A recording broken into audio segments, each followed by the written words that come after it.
Vous pouvez jeûner du Coca-Cola. Chaque canette contient 10 cuillères à soupe de sucre. Saviez-vous qu'il y a assez de sucre dans une canette pour provoquer une réaction diabétique? Mais vous avez besoin de votre Coca. Je ne peux pas me passer de mon Coca. Vous êtes accro à la pornographie?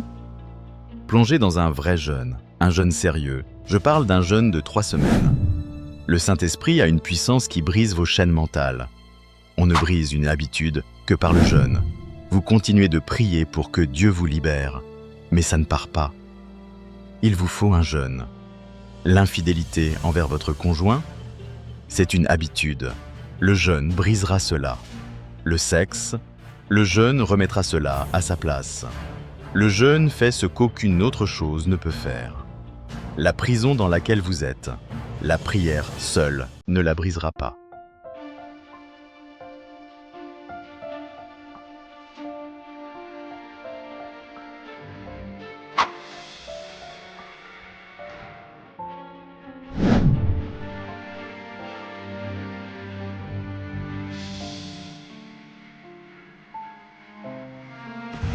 Je me souviens que lorsque j'ai commencé à apprendre à jeûner, j'ai menti à mes parents à ce sujet, mais surtout à ma mère.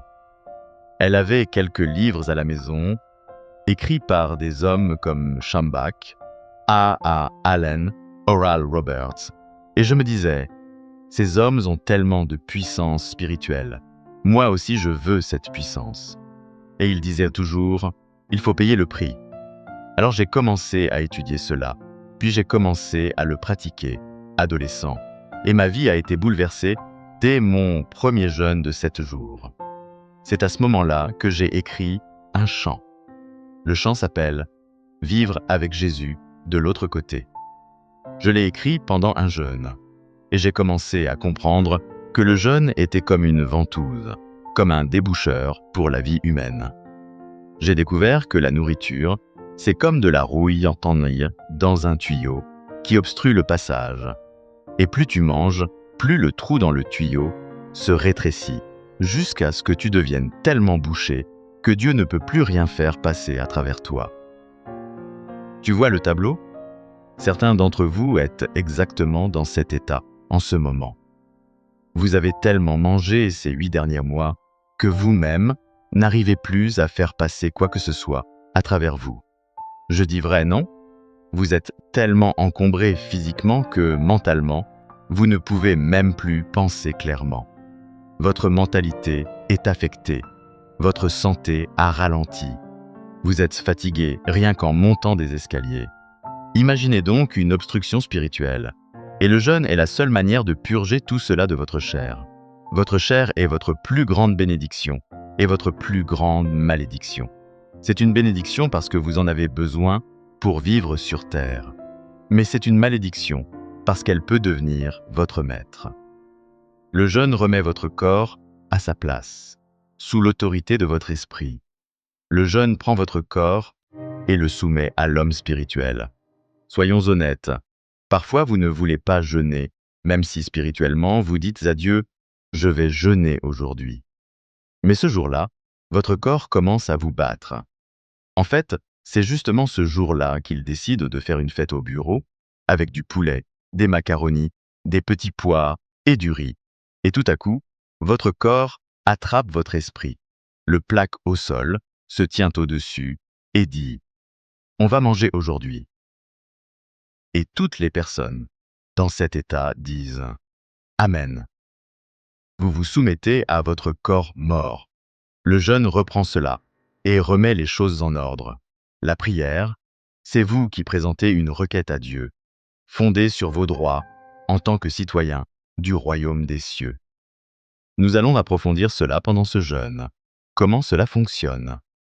Vous allez voir des versets que vous n'aviez jamais vus auparavant dans votre vie.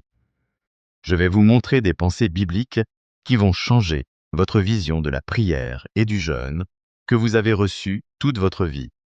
Mesdames et messieurs, parlons des effets du jeûne. J'aime cette partie. Que se passe-t-il lorsque vous jeûnez? Tout d'abord, le jeûne vous change, vous. Pourquoi est-ce que je dis cela? Parce que le deuxième point peut sembler contradictoire. Le jeûne ne change pas Dieu. Dieu ne change jamais. Il n'y a rien de mauvais chez Dieu. Dieu n'est pas bouché. L'obstruction vient forcément de notre côté. Le jeûne ne change pas Dieu. Il ne le déplace pas. Il vous déplace, vous.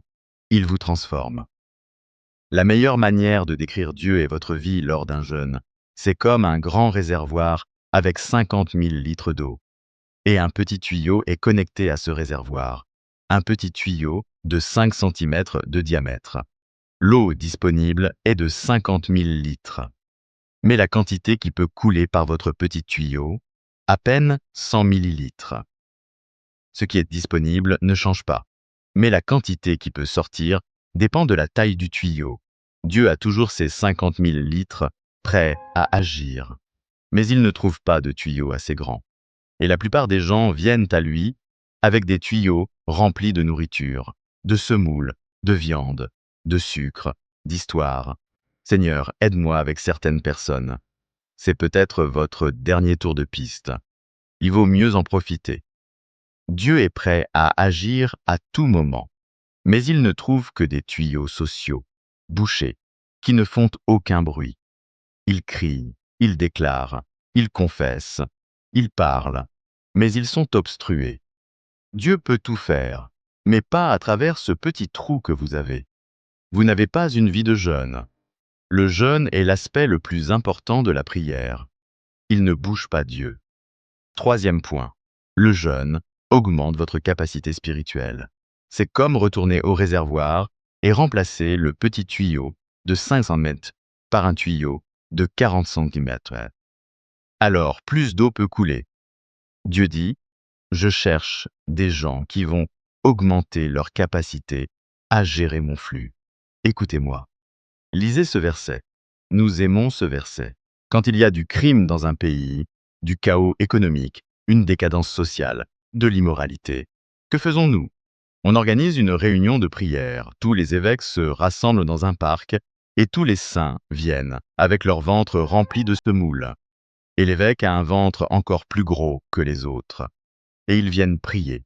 Pourquoi? Pour une nation. Vous vous rendez compte de la taille d'une nation? Vous savez à quel point une nation est compliquée. Le crime, les foyers pauvres brisés, les abus, ce sont de gros problèmes. Et vous venez à Dieu avec un petit tuyau. Seigneur, guéris la nation, s'il te plaît. Mais les choses dont j'ai besoin pour guérir ta nation, ce tuyau ne suffira pas. Alors Dieu dit, si mon peuple, qui est appelé par mon nom, première chose, qu'il s'humilie. Le mot humilier, dans mon livre, j'en parle, est mal traduit en anglais. Humilier signifie jeûner.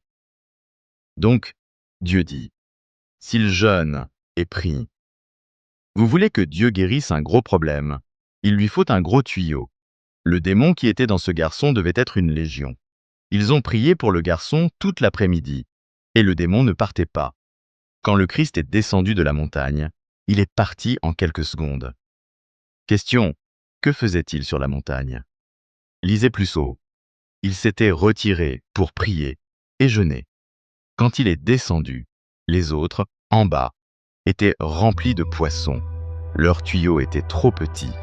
Le démon ne sortait pas de son frère. Et la Bible dit que Jésus a simplement dit un mot, et le démon est parti. Les disciples ont prié la même prière, mais Jésus a eu des résultats différents. Ils étaient couverts de honte. La Bible dit que tout le monde a vu cela. Le lendemain matin, ils étaient à un repas et tout le monde était silencieux. Je les comprends.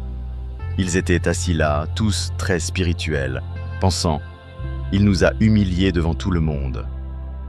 Et un d'eux a pris son courage. C'était Pierre. « Seigneur, pourquoi n'avons-nous pas pu chasser ce démon hier ?» Le Christ a dit « Eh bien, ce genre de démon ne sort pas simplement par la prière. Cela demande une grande capacité. Si vous êtes en train d'essayer de comprendre quelque chose dans votre vie depuis 6 mois, peut-être 1 an ou 2, et que ça ne veut tout simplement pas céder, je suis en train de vous donner le plus grand secret. Si vous savez que c'est censé vous appartenir, si vous savez que c'est la volonté de Dieu, si c'est dans la parole, si c'est votre droit légal. Alors, vous êtes censé briser cela. Et vous le brisez par le jeûne. Ces 3 semaines vont être les meilleures de votre vie. Les choses qui étaient bloquées depuis 3 ans vont sortir en 3 semaines. Quand Dieu a une capacité suffisamment grande et qu'il commence à se déverser, chaque démon qui retenait la bénédiction sera balayé par la puissance de Dieu. Entrez dans une vie de jeûne. Êtes-vous prêt à vous enflammer? Dites « oui ». Le jeûne est la force la plus puissante dans la prière. Il élargit votre tuyau. Il nettoie toute la saleté. Il enlève tout ce qui vous retenait. C'est pourquoi le diable adore que vous mangiez, surtout quand vous avez décidé de jeûner. C'est à ce moment-là que quelqu'un veut vous inviter à déjeuner pour votre anniversaire. Et en plus, payer l'addition. Je vous le dis, dans les 3 prochaines semaines, chaque influence démoniaque va se manifester. Mais souvenez-vous de ce que je vous ai dit ce soir. Dites à cette tentation, « Je sais pourquoi tu es là. Tu ne gagneras pas.